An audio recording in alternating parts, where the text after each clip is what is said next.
नमस्कार दोस्तों, मैं हूं संत युवराज, हिंदू सेना का राष्ट्रीय अध्यक्ष हूं, अंतर्राष्ट्रीय कथावाचक हूं। आजकल मुझे तलवार वाले बाबा के नाम से भी जानते हैं, खास करके संत युवराज के नाम से सभी लोग मुझे पहचानते हैं। मैं अपनी व्यथा आपको बता रहा हूं। मेरे ऊपर काफ़ी झूठे केस लगाए गए। जब मैं चरम सीमा पर था तो मेरे नाम से कुछ लोगों ने फरीदाबाद में कॉलोनी काटने का विचार बनाया, जिसका नाम संत युवराजपुरम रखा। मैं आपको ये बात नोटबंदी के लगभग की बता रहा हूँ। मेरा फ़ायदा यह था, उसमें 200 गज का प्लॉट मेरे आश्रम के लिए मिलता। मैं अपने शिष्यों से लगभग 1 करोड़ से ऊपर पैसा ले करके लोगों को दिलवाता रहा। जैसे कि कोई प्लॉट खरीद ले तो उसकी पेशगी जो होती है, बयाना,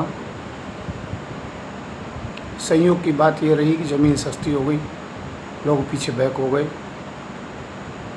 किसान बार बार रजिस्ट्री के लिए कहता रहा। आखिरकार लोगों ने रजिस्ट्री नहीं कराई। किसान ने फिर छोड़ दिया कि भाई मैं तो अब पैसा ही नहीं लौटाऊंगा।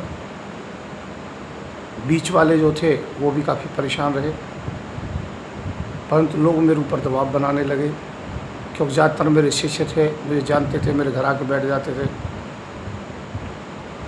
कुछ लोगों के लिए पैसा मैंने दिया, कथाएं होती थी तो उसमें बेइज्जती करते थे। वहाँ जो कॉलोनी काट रहे थे, उन्होंने उनका नाम मैं अभी नहीं बता रहा हूँ, आवश्यकता पड़ेगी तो नाम बता दूंगा।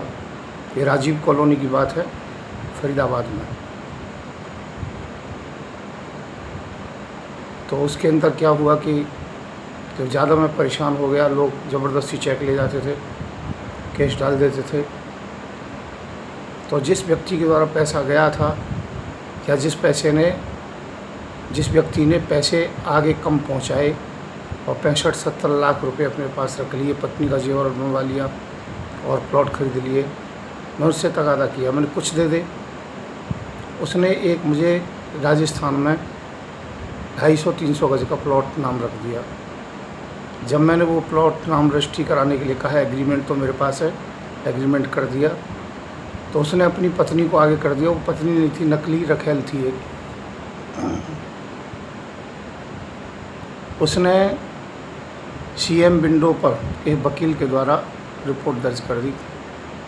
उसने झूठा रेप का केस उसमें लगाया। लास्ट में पुलिस वालों ने बुलाया तो हमने कागज़ दिखाए। पुलिस वालों ने एक ही शब्द कहा, हम तो केवल रेप के केस की बात कर रहे हैं, लेन देन कोर्ट में जाओ। इतना प्रेशर डाला गया कि जेल में करने के लिए काफ़ी प्रेशर डालते रहे। और ये ज़्यादा दिन की बात नहीं है, अभी मुश्किल से साल भर भी नहीं हुआ। अंत में उन्होंने हमसे लिखवा लिया, 65 लाख रुपए का तगादा आप नहीं करोगे, और तगादा करोगे तो जेल में जाना पड़ेगा रेप के केस में। वहाँ हमारे साथ इतना बड़ा अन्याय हुआ और रेप के लिए बार बार धमकी देते रहे। पहले भी झूठा केस इसी ज़मीन के चक्कर में रहा, जो मैं नीम का जेल में 14-15 दिन काट के आया हूँ।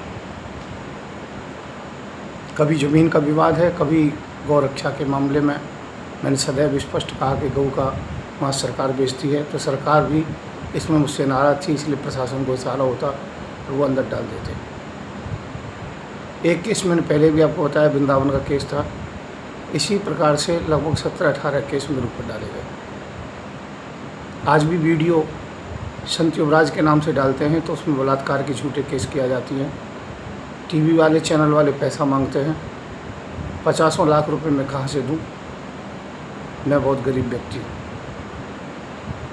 और इसी चिंता में मुझे हार्ट अटैक हुआ 3 बार, कैंसर हुआ और किडनी फेल हुई। काफ़ी दिक्कत हुई है मुझे। और आज भी मैं इस स्थिति के अंतर्गत में हूँ कि ऑक्सीजन मास्क लगा करके काम चलाता हूँ। डॉक्टर ने अभी ये मशीन दी है, मशीन आप देख रहे हैं।